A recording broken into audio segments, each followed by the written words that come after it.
No, kasama ko ngayon si Kuya Juby Lutaw from Sitio Lubog, Barangay Pagsangan, San Roque, Northern Samar. Kuya, mayroon siyang kondisyon. Actually, ano siya kondisyon siya ni Kuya? Polio. Pero sa totoo lang, kahit ganyan yung kalagayan niya, si Kuya Juby Lutaw ay 50 years old at yaon asawa. Wala ka bata, may anak ka. Wala.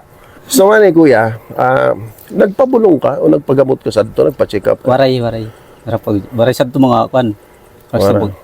Para pa man sa ito mga kuan, ito mga bakuna. Oo, bakuna. No? Para sa ito mga... Pero sa kabila sa ito nga yung kuan, kondisyon, nakapamuhay ka, nakakapagtrabaho ka.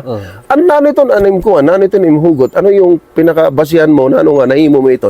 Kasi para kuan man sa pamilya, buhay man nak makaya ko, maula. Tingnan nyo kabayan, no?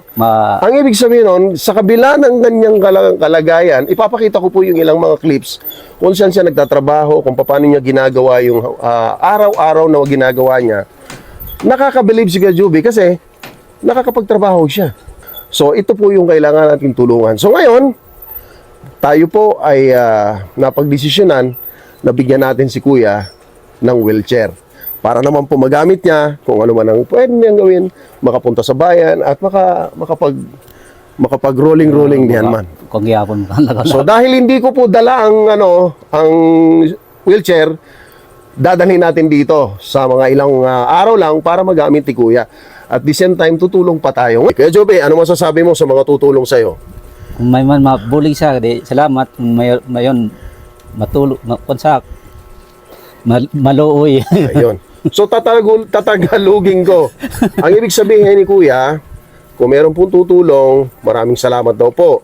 At kung kayo naman po ay tutulong, maraming salamat pa rin po. So mula dito sa San Roque, Northern Samar ay nagpapaabot po kami ng maagang pasasalamat po sa inyong mga tulong kay Kuya Joby. Kuya Joby, so sana po ay maging inspirasyon po kayo sa mga katulad mo yung may kampansanan.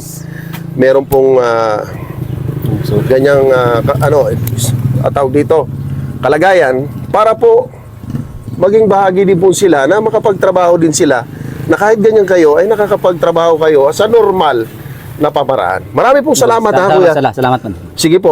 Ayan. So yun po, mula dito sa Samar, salamat po sa inyong mga tulong, Kuya Cesar TV. Salamat po. Bye-bye.